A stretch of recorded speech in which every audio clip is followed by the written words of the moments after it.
E o rebanho suíno de Mato Grosso permanece livre da peste suína clássica, segundo aponta o mapeamento de vigilância ativa realizada pelos médicos veterinários do Instituto de Defesa Agropecuária aqui de Mato Grosso, INDEA.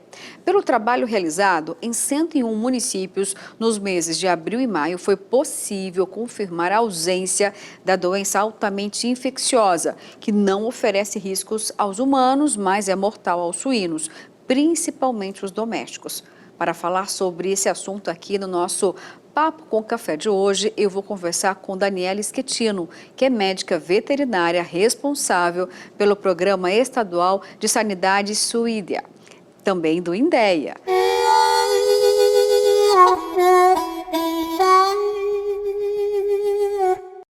Olá, bom dia. É um prazer recebê-la aqui no programa. Bom dia, muito obrigada. Olha, como eu já disse aqui, pelo menos foi um trabalho exaustivo, digamos assim, uma grande operação. Tem, então, toda essa equipe realmente preparada e em volume ideal para atender o estado de Mato Grosso, a ponto de trazer todos esses dados, esses elementos importantíssimos? Sim, de fato é um programa assim, quando a gente começa com essa atividade de vigilância sorológica, ela envolve muito esforço mesmo, né? Os colegas vão a campo, os médicos veterinários, juntamente com os agentes, fazem umas equipes, né? E a gente segue um protocolo, um cronograma que é feito pelo Ministério da Agricultura para os municípios que serão mostrados a cada ciclo. A gente está no segundo ciclo. Então, nós tivemos os médicos veterinários de cada município seu ou da sua UVL, que é a unidade veterinária local, que é responsável por outro município, que às vezes não tem médico veterinário lotado, para realizar essas ações de vigilância. Mas para esse ciclo agora, a gente teve um aporte de novos veterinários que foram chamados do último concurso, então nós tivemos um bom espalhamento, uma boa capilaridade pelo estado. E foi uma resposta com celeridade, era necessário que assim fosse, né?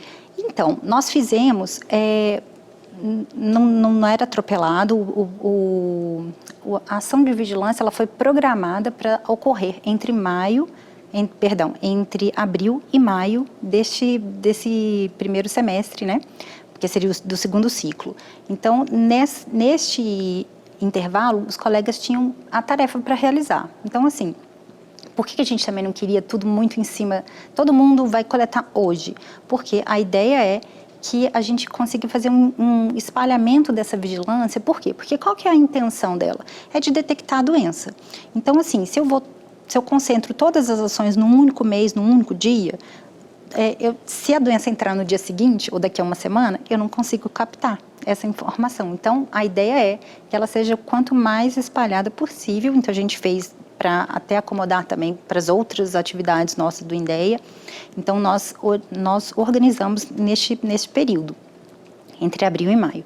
E, para complementar, a gente teve a ação de vigilância não a sorológica, a vigilância clínica, que seria então só a inspeção visual, entre março até agora junho. Então, essa foi totalmente o que a gente chama de vigilância longitudinal, para estar, de fato, assim, sempre visitando a campo e inspecionando os animais, porque caso eles se adoeçam, o INDEA está próximo e é rápido para agir. E nesse momento, continua essa vigilância?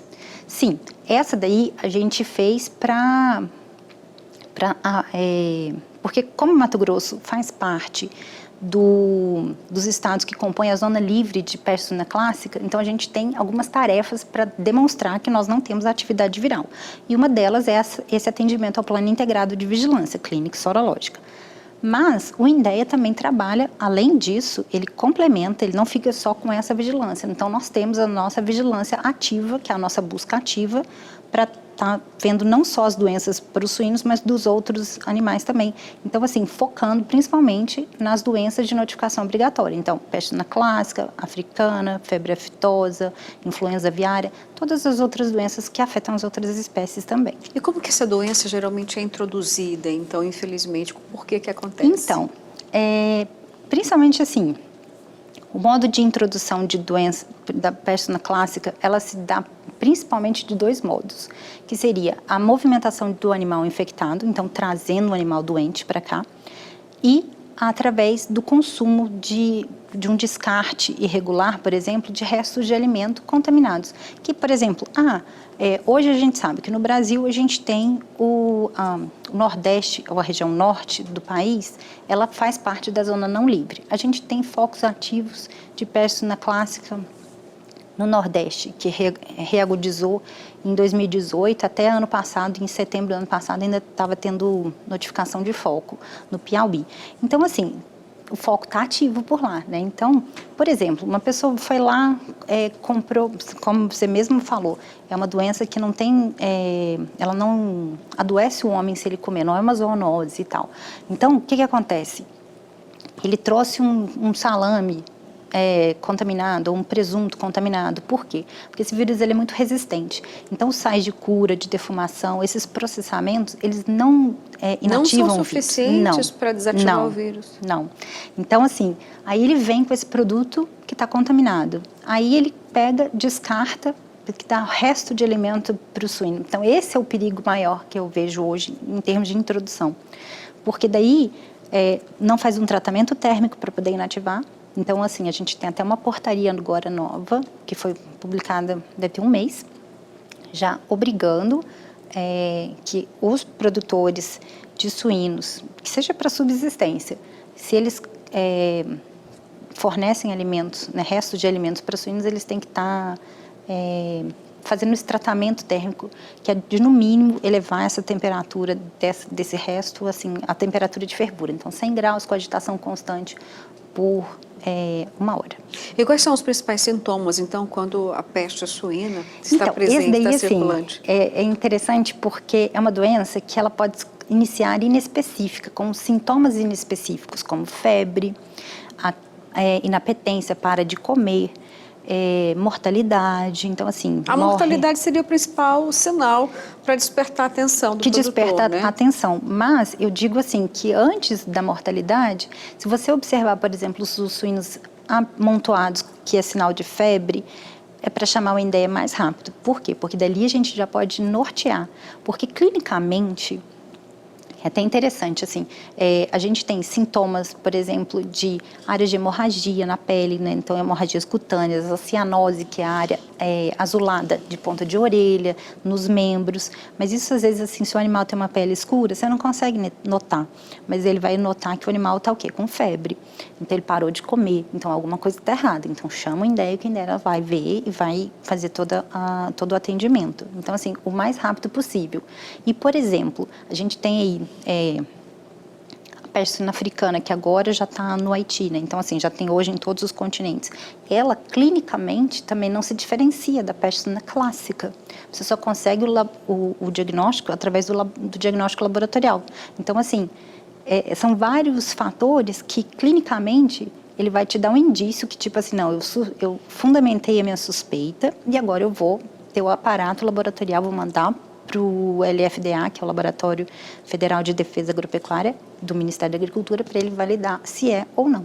Então, é o mais rápido possível, a gente tem que estar agindo em casos suspeitos. Bom, e como que estão, né, os produtores em relação às granjas? Estão bem conscientes aqui em Mato Grosso? Eles fazem a comunicação o INDEA, porque tem o INDEA praticamente em cada município. Exatamente. Né? Então, existe esse atendimento que você disse. E como está o papel do produtor? Ele está colaborando, está preocupado com o que está acontecendo, está cuidando da sanidade das granjas? Então, nós temos, a gente hoje pode falar assim, que a gente tem 2 tipos de produtores, né? O produtor de suíno comercial, que são das granjas tecnificadas, e eles têm biosseguridade, eles têm uma atenção, eles têm médicos veterinários responsáveis técnicos que olham muito próximos assim, e que são muito conscientes, e nós temos os produtores que produzem suínos para subsistência. E esse é o nosso foco maior de educação sanitária. Para quê? Para que ele esteja atento e, de fato, nos chame, porque, às vezes, a doença pode entrar onde não tem uma que a gente chama de biosseguridade, que seria um conjunto de medidas que evitem essa introdução de doenças, né? Como limpeza, higiene tomar cuidado, assim, eu vou introduzir algum fonte, algum material para dentro da unidade, dentro daquela granja que os animais vão ter em contato, então eu vou desinfetar. Então, isso não acontece nas propriedades não tecnificadas. Então, assim, é um trabalho, assim, árduo. Os produtores, eles chamam ideia. Isso é muito bom, porque a gente tem, assim... esse canal aberto. Esse canal aberto, a gente tem uma boa comunicação.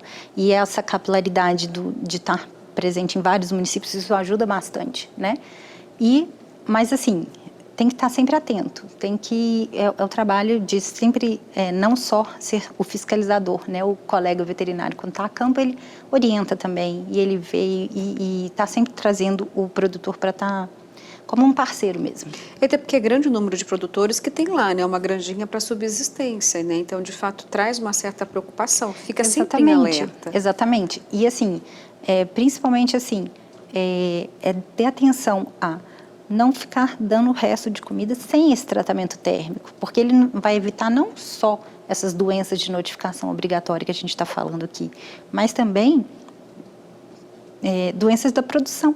Que, por exemplo, assim, uma salmonelose, mas assim, são doenças que acabam debilitando o animal, ou ele vai demorar a engordar, ou ele vai morrer mesmo, e que assim, mesmo que seja por uma subsistência, ele investe um capital ali naquele animal. Mas a maioria dá restos de alimentos, não a ração, mesmo os pequenos? Isso é quase que cultural. Então, a gente agora tem que ser assim, uma mudança de chave. Falar assim, gente, vamos começar a criar diferente. Porque a minha preocupação será que esse pequeno produtor vai fazer? Porque quando você fala da questão térmica, tem que aquecer esse alimento. Mas isso não é difícil. Aquecer porque, assim, e já fornecer, então. Porque não adianta aquecer e deixar esfriar, né? Não, você não fornece quente. Você vai pegar, você vai ferver, como se você fizesse você vai ferver uma água. Então, você ferve. Daí, você não toma aquela água fervendo. Você espera, porque o que teria ali por exemplo, um suposto material infectante, um vírus ali, você inativa, porque ele é um complexo, assim, o binômio tem que ter os dois, tempo e temperatura. Não adianta você só ferver e desligar. Tem que ferver e cozinhar. Então, e não precisa, assim, de equipamentos só o fogo. Sofisticados e tal. Pode ser um latão, um tacho lá, tipo assim, que tem um fogo, atingiu a temperatura e consegue manter essa temperatura pelo período e mexe com agitação constante para que toda a massa tenha a mesma temperatura de inativação, não tem risco. O problema é pegar esse resto de alimento que pode vir com vírus, algum e não produto carne, suíno infectado e não ser inativado. Bom, então a gente nesse momento pode ter a tranquilidade que a suinocultura em Mato Grosso está bem, de saúde, está com sanidade. Sim, está tudo rodando certinho.